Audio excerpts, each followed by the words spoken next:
Caríssimos irmãos e irmãs, estimados no Senhor, mais uma vez queremos vos agradecer por este tempo que estaremos juntos para meditarmos sobre este tema que começamos a semana passada, de líder. E hoje nós vamos pensar um bocadinho na afirmação que nós fizemos a semana passada, que o líder não é necessariamente nato, quer dizer, não é necessariamente alguém que nasceu para isso. O líder pode ser desenvolvido. Talvez a questão é como desenvolver este líder. Como desenvolver este líder? É em torno disto que nós vamos andar no decurso deste período que nós temos. E eu gostaria que nós lêssemos Provérbios 1, a partir do versículos 7º até ao 19º. E diz assim a palavra do Senhor: o temor do Senhor é o princípio da ciência. Os loucos desprezam a sabedoria e a instrução. Filho meu, ouve a instrução de teu pai e não deixes ou desprezes a doutrina da tua mãe, porque diadema de graça serão para a tua cabeça e colares para o teu pescoço. Filho meu, se os pecadores com blandícias te quiserem tentar, não aceites. Se disserem, vem conosco, espiemos o sangue, espreitemos sem razão o inocente, traguemo-los vivos como a sepultura e inteiros como os que descem a cova. Acharemos toda a sorte de fazenda preciosa. Acharemos as nossas casas, ou encheremos as nossas casas de despojos. Lançarás a tua sorte entre nós, teremos todos uma só bolsa. Filho meu, não te ponhas a caminho com eles, desvia o teu pé das suas veredas, porque os pés deles correm para o mal e se apressam a derramar sangue. Na verdade, debalde se estenderia a rede perante os olhos de qualquer ave, e estes armam ciladas contra o seu próprio sangue, e as suas próprias vidas espreitam. Tais são as veredas de todo aquele que se entrega à cobiça, ela prenderá a alma dos que a possuem. A razão deste texto é apenas para enfatizar que para o povo de Israel a educação dos filhos estava realmente aliada à formação do caráter, à formação de virtudes que dignificam, para que homens e mulheres sejam capazes de rejeitar o mal. E por isso o livro de Provérbios também pode ser chamado o livro da sabedoria, o livro do temor de Deus, é o aspecto central. mostra, de facto, a preocupação que Israel tinha pela educação dos seus filhos. Embora nós não mencionamos o texto do lecionário hoje, mas ele fala de 3 jovens, amigos de Daniel, Sadraque, Mesaque e outro, que realmente se distinguiram, podemos assim dizer, se distinguiram vivendo numa sociedade que podemos dizer não conhecia Deus. Mas porque eles temiam a Deus, evitaram tudo o que pudesse ser desagrado para Deus. Mesmo vivendo longe da terra, longe dos seus pais, longe dos seus amigos, longe da sua cultura, eles mantiveram o seu caráter, a sua identidade, aquela virtude. Por isso, quando impelidos e solicitados a fazer o que eles sabiam que era mal ser feito, eles não fizeram, mantiveram firmes a sua fé e, de facto, permitiram que esta fé desafiasse a cultura encontrada e passasse mesmo a liderar as ações futuras. O povo que não conhecia Deus passou a conhecer Deus. E eu penso que esta é a preocupação que encontramos aqui neste texto: formar o homem. Nós dissemos na semana passada que o líder é alguém com visão, é alguém com iniciativas, é alguém com espírito motivador, é alguém que é capaz de levar os outros a serem proativos, a descobrirem esta visão e a se interessar por esta visão. Também vimos algumas características do dirigente, como por exemplo o poder e a autoridade. Ninguém pode ser dirigente sem poder, ninguém pode ser dirigente sem esta autoridade.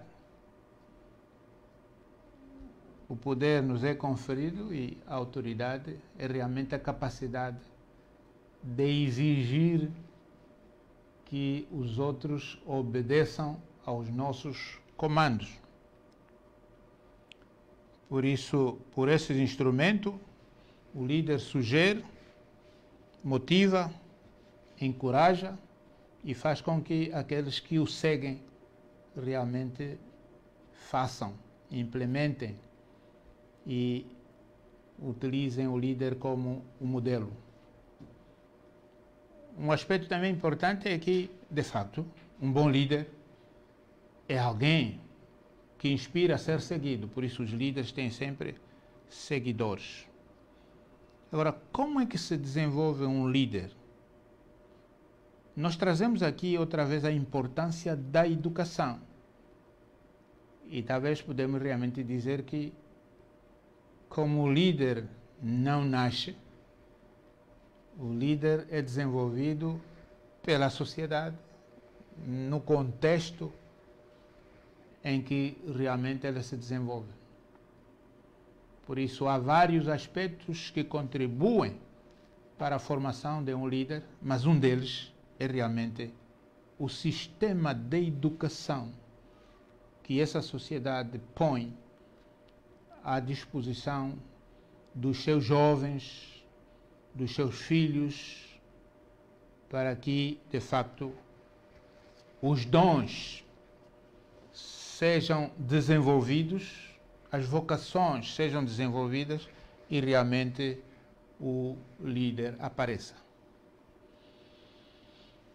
Nós falaremos mais tarde do líder e a ética, mas agora ainda vamos olhar para como desenvolver um líder. E eu gostaria de buscar as experiências de uma professora chamada Dorothea Lonoit. A Dorothea Lonoit apresenta 11 princípios que realmente podem desenvolver a pessoa ou o líder. E essa responsabilidade de desenvolver o líder está realmente com os tutores. E dentre muitos desses tutores estão realmente os pais, primeiro. Depois podemos falar de outros professores e também depois podemos falar de líderes que já existem, que ao serem seguidos, ao serem vistos, realmente podem moldar em nós e despertar em nós esta capacidade de liderar. Bom, eu dizia 11, mas precisamente poderíamos começar por enumerar esses princípios. A Dorothea diz que o primeiro princípio: se a criança vive com críticas, ela aprende a condenar. E talvez aqui a nossa preocupação é saber se uma pessoa é realmente muito criticada, ela aprende a condenar. Um líder é alguém que só condena? O condenar, o criticar, pode ser alguma coisa importante para um líder? Eu poderia realmente dizer que sim e não. E eu vou dizer por que eu digo sim. Eu digo sim porque uma crítica construtiva é sempre necessária. Uma crítica construtiva é sempre necessária. É necessária recebê-la, mas também é necessária fazê-la. Porque muitas vezes nós aprendemos através dos desafios. Mas certamente críticas negativas, elas contribuem para destruir a motivação das pessoas. E eu estou certo que a professora Dorothea está se referindo a isto. Se a nossa crítica é apenas para desmotivar as pessoas, é apenas críticas negativas, nunca realmente nós reconhecemos coisas boas que precisam de ser melhoradas na pessoa, então nós estamos a destruir a capacidade desta pessoa desenvolver as suas capacidades de liderança. O segundo aspecto é: se a criança vive com hostilidade, ela aprende a agredir. E uma das características do líder é atrair, porque o agredir realmente repele as pessoas, não aceitam, mas o líder tem o carisma de atrair pessoas para si. Porque nós dissemos realmente que o líder é aquele que é seguido. Por isso, se você não tem seguidores, não tem pessoas que te apreciam, você não é líder. Você precisa de ter pessoas para realizar o teu projeto, a tua visão. Por isso, aqui também, nós, educadores, precisamos de prestar atenção. Somos hostis, então, aquilo que nós fazemos é o que os nossos filhos vão fazer. E é verdade que hoje encontramos crianças que gostam de bater. Nas escolas, os professores descobrem que há crianças que gostam de arranhar. E a pergunta que se faz: por que essas crianças são assim, traquinas, são assim, sempre desejosas de ver o sofrimento dos outros? Bom, é preciso irmos perguntar no ambiente em que eles nasceram e estão a iniciar o seu crescimento. Se realmente os pais, os irmãos são muito hostis, a criança aprende também a agredir, aprende a defender-se com agressão. O terceiro ponto é que se a criança vive com zombarias, muitas vezes nós chamamos bullying, ou por exemplo, gozo. Então, ela aprende a ser tímida. E a timidez muitas vezes também leva à agressividade. Nós desenvolvemos o espírito defensivo. Não estamos abertos para brincarmos com todos, para falarmos com todos, para defendermos nossas opiniões, mas nós nos fechamos, porque de facto o mundo à nossa volta parece sempre hostil. As zombarias não deixam de ser hostilidades contra nós. Não deixa de ser coisas para travar a nossa espontaneidade, a nossa forma de ser. E o líder é um pouco aberto, é um pouco realmente uma pessoa livre de poder se exprimir, fazer as suas coisas. As zombarias detêm um bocadinho, fazem recuar estas habilidades, estas capacidades de liderar que realmente a pessoa tem. O quarto elemento é, se a criança vive com humilhações, ela aprende a sentir-se culpada. Bom, este é realmente um elemento muito importante a considerar, porque muitas vezes nós acabamos sempre por sofrer humilhação por causa da opressão, por causa da exclusão, por causa, enfim, muitas vezes até da pobreza que nós temos, pois que nós sempre nos vemos nos lugares mais baixos da vida de uma comunidade e certamente procuramos saber por que razão, qual é a culpa. E muitas vezes interiorizamos este sentimento de que, de facto, nós somos culpados e por isso é que somos humilhados. A humilhação também realmente retém, também faz com que essa espontaneidade do líder não se desenvolva. Se a criança vive com tolerância, ela aprende a ser paciente. Sim. A paciência nós aprendemos com os nossos pais, aprendemos com os nossos professores, às vezes indo com elas. E de facto, o aspecto de tolerância significa que nós não devemos só criticar sempre, nós não devemos só mostrar agressividade sempre, devemos tolerar, ser um bocadinho compreensivos, permitir diálogo, permitir que as pessoas se expressem e às vezes até mesmo o errar humano quer dizer, encorajarmos que as pessoas vão encontrar erros na sua vida. O importante muitas vezes nós não prevemos, não é realmente sentir-se mal quando nós erramos, mas é de facto termos a capacidade de mudarmos perante o erro.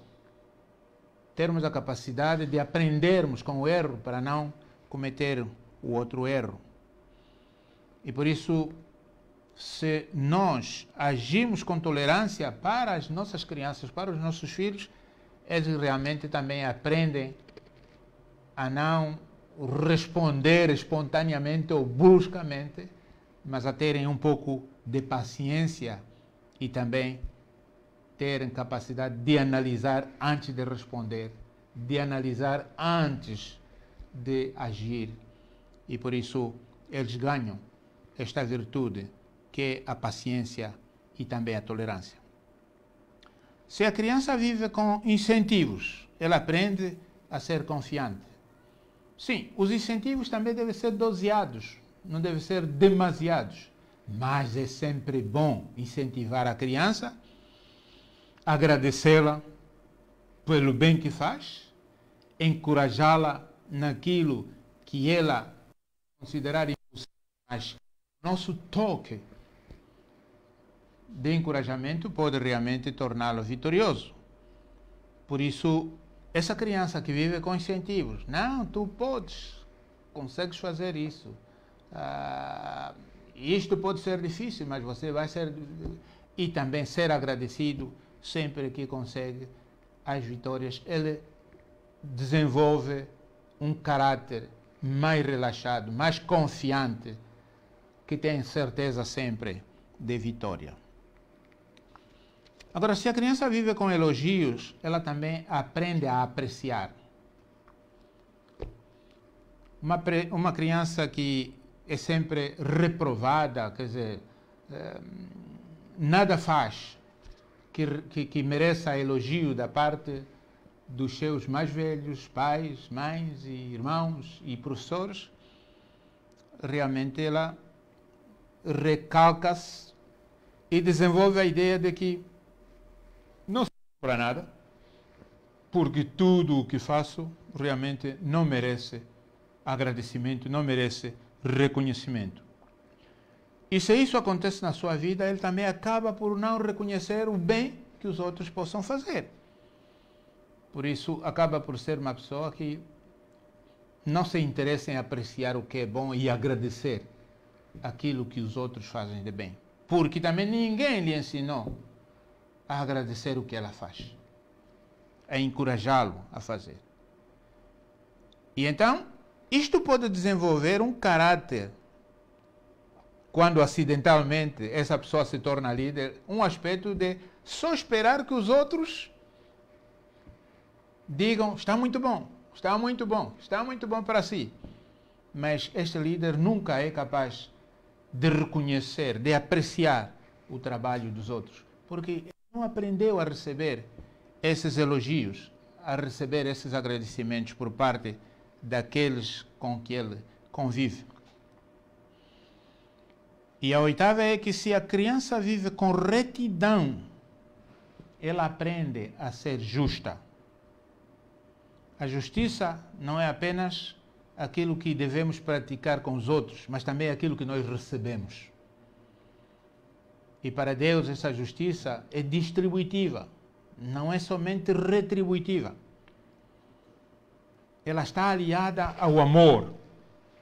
E as pessoas tratadas com retidão passam a amar as pessoas que as tratam com essa retidão. E de uma forma recíproca também procuram amar outras pessoas, o seu próximo. Começam também a tratar essas pessoas com retidão, procurando agir com justiça. Enquanto que pessoas hostis e agressivas realmente tenham uma justiça retributiva. Me fizeste isso, é isso também que eu te faço. E muitas vezes não é preciso lhe fazer isso. É só vir na cabeça a ideia de que você deve sair da frente, então eles agem com injustiça. Se a criança vive com segurança, e nós vimos alguns aspectos como os incentivos, elogios, agir com retidão, todos esses contribuem para desenvolver a segurança da criança. Então, essa criança aprende a viver com fé, a ter a certeza de vitória sobre as dificuldades e os obstáculos. E essa segurança vem do ambiente que o envolve, da casa, dos pais, dos irmãos. Se de facto é um ambiente onde se pratica a justiça, o reconhecimento do que cada um faz, a apreciação daquilo que cada um faz, os nossos dons se desenvolvem e nós desenvolvemos essa confiança, essa segurança de que realmente o Senhor é a nossa rocha, é o nosso escudo, Ele é o nosso pastor, nada nos faltará. Por isso, essa fé que está nos pais também se desenvolve em nós. Esta fé que dá segurança também se desenvolve em nós, como crianças. Se a criança vive com aprovação, ela aprende a gostar de si mesma. Bom, esta aprovação não é muitas vezes o que nós fazemos. Tudo que a criança faz, mesmo coisas erradas, a gente aprova. Não. Esta aprovação também vem dos incentivos, vem também dos elogios, porque é uma espécie de gratificar o bem, de gratificar as boas coisas que as crianças fazem. Sermos pontuais e oportunos em reconhecer que um bem foi feito pela criança e então nós devemos imediatamente gratificar a criança, incentivá-la a dizer: isto é boa coisa que o pai aprecia, que a mãe gosta. Fizeste bem. É este espírito realmente de aprovar coisas boas que as crianças fazem, realmente ajuda a que a criança desenvolva a arte de apreciar-se a si mesmo, de gostar de si mesmo e de ser cada vez mais confiante, não só naquilo que faz, mas também fazê-la com perfeição, porque ela está em busca desta aprovação dos seus superiores, dos seus irmãos, das pessoas que o rodeiam. E por isso tem um pouco mais de cuidado. Mas se em vez da aprovação a pessoa é sempre reprovada, é comum desenvolver uma pessoa já trêmula, que tudo o que toca cai, tudo o que toca se destrói, porque realmente ela não tem essa confiança, não tem essa certeza de que será apoiado o trabalho, o pensamento, as suas ideias serão apoiadas pelas pessoas à sua volta. Por isso, a aprovação de coisas boas que as crianças fazem realmente desenvolve nela a autoconfiança, a certeza de tomar iniciativas sem esperar por opiniões alheias, porque elas estão confiantes. Eu tenho feito coisas que são aprovadas e porque essa aprovação realmente é uma aprovação guiada às coisas que são boas, que são justas, que são corretas. Esta criança aprende também a fazer coisas boas. Mesmo quando se torna líder, as suas decisões, as suas tomadas de decisões, os seus julgamentos são realmente julgamentos que têm a força da justiça, a força do amor, a força da tolerância, a força da paciência, a força também do elogio, do incentivo positivo para com os outros. E, finalmente, se a criança vive com aceitação e amizade, ela aprende a encontrar amor no meio em que vive. Os pais têm essa responsabilidade de aceitar os filhos e mostrar-lhes que são amigos, são pessoas que realmente gostam dos seus filhos. E esta aceitação, esta amizade, vem realmente dos princípios que nós vimos, porque também dá estabilidade na personalidade da criança, dá confiança à criança a viver. E esta também é uma criança que aceita opiniões dos seus pais porque sabe que é amada, que é apreciada. Tem recebido elogios dos pais, tem a certeza, a confiança neles e por isso também aceita o que eles dizem. Aceita as suas. E esta é a razão porque onde nós lemos: filho meu, então a isso, lembre-se dos ensinos do teu pai. Não despreza aquilo que o teu pai e a tua mãe. Lembre-se e tenha a determinação de dizer não. E eu penso que nós começamos esta discussão a semana passada dizendo que, de facto, o líder é necessário hoje porque a nossa sociedade tem um problema. É uma sociedade moralmente decaída, onde nós encontramos jovens que realmente são inúteis. Pessoas que estão a ser queimados porque são ladrões. Mesmo aqueles que queimam também não são pessoas justas. Sociedade que é insegura. Por isso, desenvolver líderes. E eu aqui, líderes, não estou apenas a falar de pessoas que estão à frente das organizações, mas pessoas que, dentro da nossa sociedade, tomam iniciativas de moralizar a sociedade, de produzir modelos que devem ser seguidos, é uma necessidade urgente que temos. Daí a razão da necessidade de educarmos a sociedade, educarmos os nossos filhos. Essa educação começa dentro de casa. E certamente não há pais, não há família que é capaz de oferecer esse ambiente aos seus filhos se realmente eles também, marido e esposa, não vivem bem. Não vivem com amor, não vivem com a paciência, com a tolerância, com esses incentivos, com retidão, não se sentem seguros dentro do lar. A insegurança que eles manifestam poderá ser o primeiro sinal de insegurança para os próprios filhos.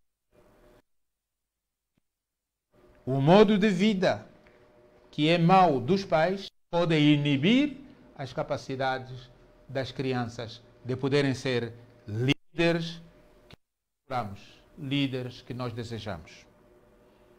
Caríssimos irmãos, eu terminaria aqui esperando pelas vossas perguntas para dizer que nós precisamos de desenvolver jovens masculinos e femininos do tamanho, do caráter de Daniel e os seus companheiros. Aqueles que, tendo aprendido, nunca mais deixaram o que aprenderam e não se deixaram vergar por outras culturas, por incentivos de coisas que não são boas, mas se sentiram firmes, seguros e por isso tinham fé. Humildes, mas não aceitando a humilhação. Por isso, eu termino por aqui e esperarei que, de facto, aqueles que querem algumas clarificações, possamos realmente ter essas clarificações.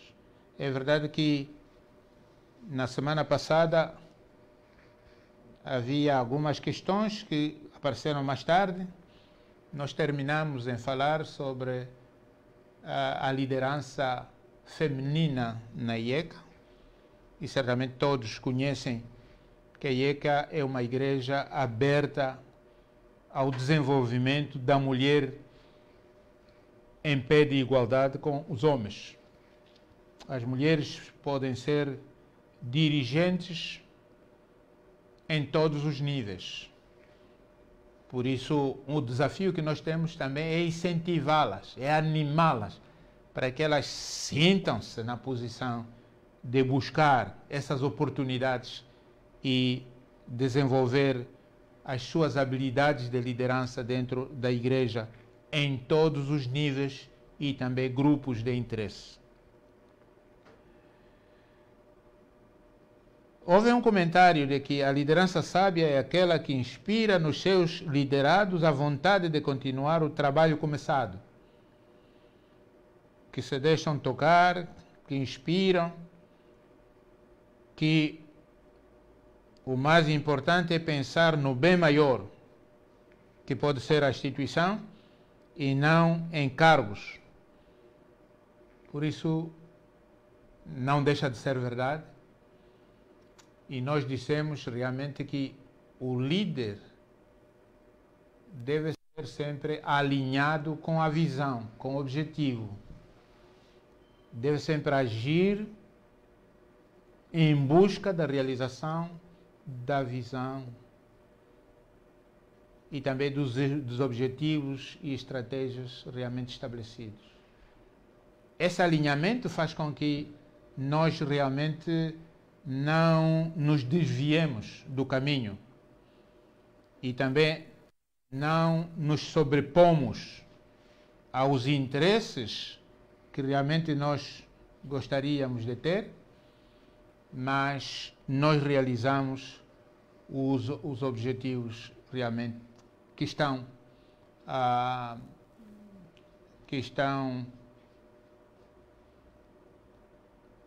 vinculados ao plano ou à visão que realmente está ao nosso dispor. Senhor Secretário-Geral, eu sei que no passado os líderes eram escolhidos depois de um consenso geral e não por eleições. Pensa-se continuar assim? Bom, eu digo que não. Na IECA já não é uma escolha por aquilo que nós chamamos de apontar.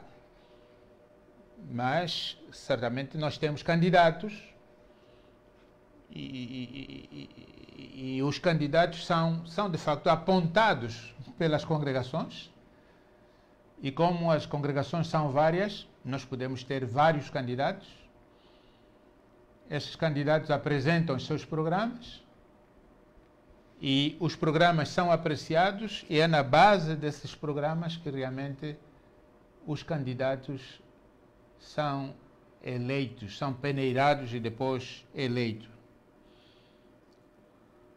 Agora, seja como for, a eleição de uma pessoa pode ser consensual. Se todos nós concordamos que é de facto a pessoa ideal para fazer o trabalho, então há uma espécie de nomeação por consenso. E esta nomeação é diferente, por exemplo, de uma nomeação tradicional, que pode ser por família ou por influência de alguém. Mas se é o grupo que concorda, isso também é democracia. E se realmente aparecem vários candidatos, como nós permitimos, então isso melhora ainda mais esse espírito democrático, porque permite escolher entre vários o melhor que pode estar à frente da nossa instituição. Por isso a IECA já está a seguir o processo democrático, por isso já não volta mais às nomeações tradicionais que talvez dependam do reconhecimento, do carisma da pessoa ou não sei mais quanto, mas o processo que utilizamos é que a gente traz esses carismas todos num processo que implica a participação de todos. E esta participação começa desde as congregações, pastorados, sínodos locais, sínodos provinciais, até chegar à Assembleia, com pessoas delegadas, para poderem realmente fazer vincar a escolha que lhes vai pela alma e que corresponde aos objetivos do programa que eles acham que vai trazer mudanças, melhorias na instituição. Liderar significa ter a responsabilidade de desenvolver outros líderes, a fim de que eles liderem com os seus dons e vocações específicas. O irmão Henrique Mendonça, primeiro foi Leonel Lucamba. Isto é bem verdade. A liderança sustentável não é aquela que existe no tempo e depois desaparece. A liderança sustentável é aquela que se transmite, se faz transcender para além dos limites físicos.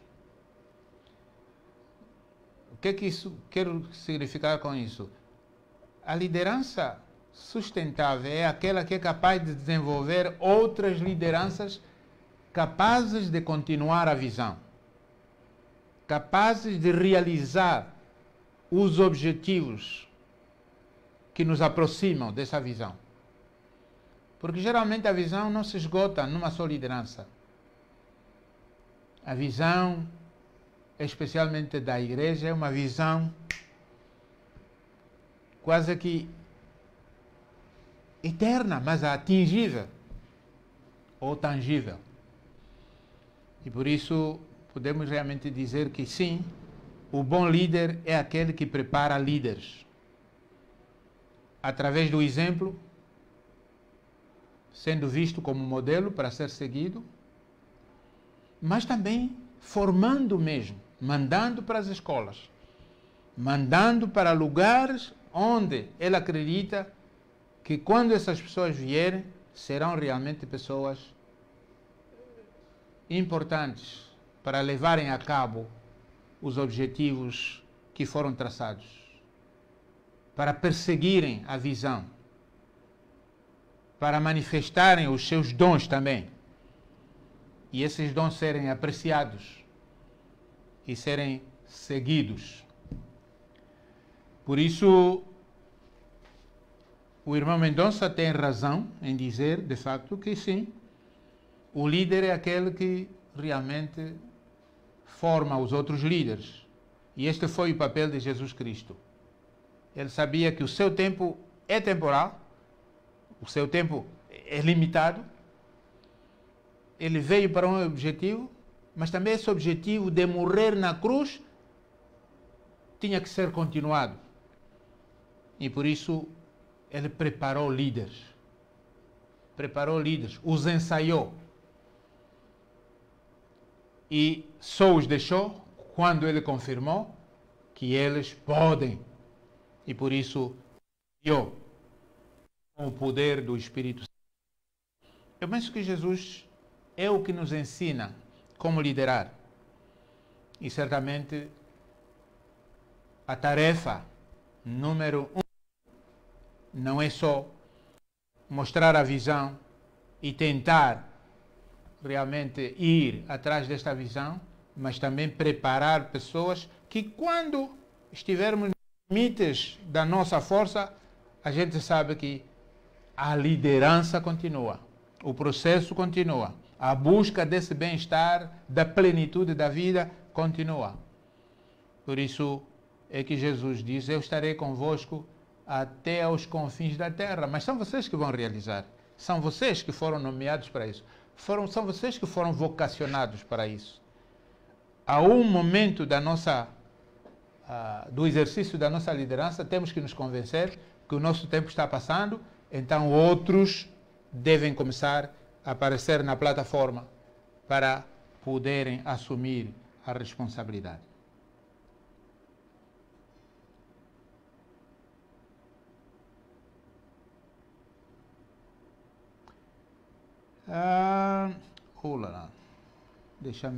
Deixa-me pedir a alguém para me ajudar. Há mais uma pergunta que eu gostaria de responder.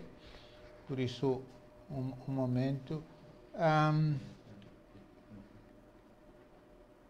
O que fazer? Minha questão vai mais para o casal, porque percebemos que afinal são os pais a base da educação dos filhos. O que fazer se o pai ensina a palavra aos filhos enquanto a mãe procura levá-los a prestar atenção às coisas vãs, como o seu comportamento? Bom, a coisa que eu devo dizer é que os professores de um filho não devem estar divididos. Devem consertar, devem planificar que tipo de educação devem dar aos filhos. E os pais não devem disputar conselhos em frente dos seus filhos. Se têm dificuldades, é melhor resolver isso no quarto, num cantinho, e depois virem apenas com uma opinião comum para o seu filho. Filho, isto é o que nós queremos. E muitas vezes é bom que a mãe aprenda a dizer: eu e teu pai é isto que queremos que você... E o pai também aprenda a dizer: eu e tua mãe é isto que queremos. Para que a criança não esteja dividida, a lutar entre duas opiniões diferentes. Por isso é bom que realmente aconteça. Os pais não devem estar a disputar em frente. Como também seria muito feio um pai aparecer numa aula e dizer ao professor: tudo isso que você está a dizer é mentira. Não, quer dizer, mesmo que for mentira, deve haver um momento próprio para a gente falar com o professor, a dizer: nós como pais parece que não concordamos com isso. Então, há uma outra discussão. Por isso, eu digo que os pais são determinantes em formatar o comportamento da criança. Aquilo que a criança será, os pais são determinantes. Os pais são modelos, são as pessoas que a gente vê todos os dias. São as pessoas que nós queremos imitar. Por isso é que eu disse anteriormente que a relação entre o pai e a mãe deve transmitir essa confiança, essa certeza. Nós não devemos criar um ambiente em que a criança tem preferências. Vai dizer: eu prefiro mais o meu pai naquilo que ele diz do que a minha mãe. Eu não estou a dizer que os filhos nossos não têm preferências, mas esse nível de preferência deve diminuir ao ponto de que a criança escuta a mãe, escuta também o pai. O texto que nós lemos diz: meu filho, não despreze o conselho do teu pai e também acate a doutrina da tua mãe. Então, isso significa realmente que essas duas personalidades têm um valor importante na vida da criança. Não devem procurar competir na educação da criança. Devem cooperar. Devem olhar e, às vezes, falar o que queremos que o nosso filho seja. E deve haver esses incentivos, essa segurança, essa retidão, esses elogios, devem ser elogios que desenvolvem um caráter unitário da imagem que a criança pode ter dos pais. Não um caráter dividido. Por isso, eu acho que a pergunta é pertinente no que a educação aos nossos filhos diz respeito. Não vejo outra pergunta. E por isso, nós vamos ficar por aqui.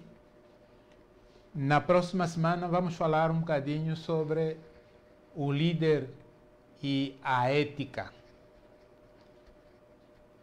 Tudo isto porque estamos preocupados com o comportamento dos nossos filhos, o comportamento nosso também, e como é que nós podemos utilizar os nossos dons de forma a fazer com que sejamos modelos na sociedade em que vivemos e também contribuirmos para a moralização da sociedade.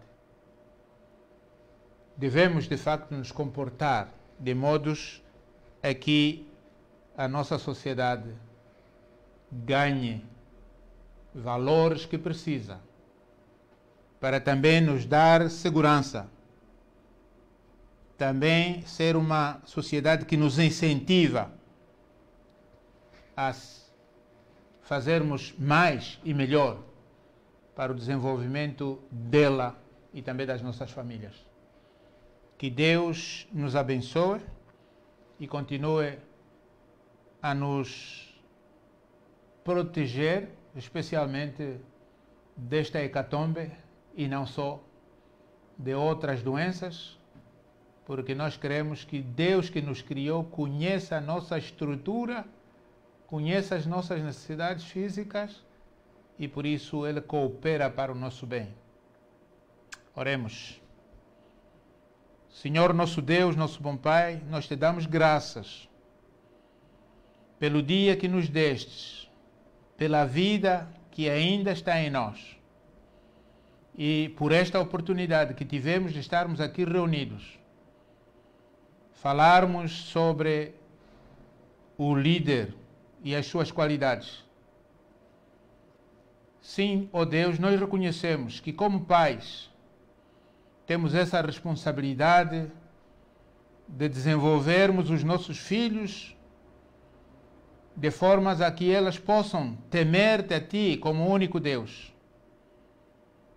e também Te escutar como aquele que pode moldar as nossas vidas para serem úteis não só à sociedade em que vivemos, mas também para o mundo.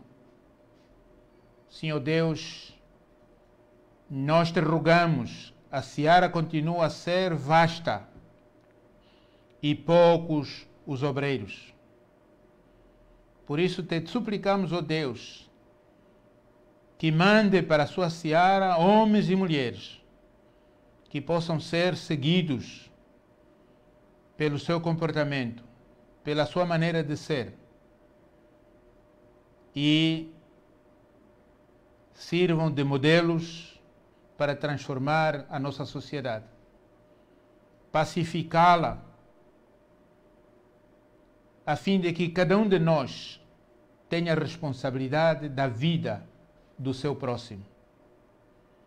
Continue conosco, ó Deus, ao mesmo tempo que te pedimos que olhe para nós com misericórdia. Não permita que o Covid-19 mutile os nossos planos e principalmente aquilo que o Senhor desejaria para nós. Pois sabemos que o Senhor tem pensamentos de paz e não de mal, para nos dar aquilo que mais almejamos, que é viver em paz, em harmonia uns com os outros e em prosperidade, usando aquilo que o Senhor nos deu, com justiça e amor de uns com os outros. Agora, Senhor, tenha misericórdia de todos que estivemos juntos neste programa. Una-nos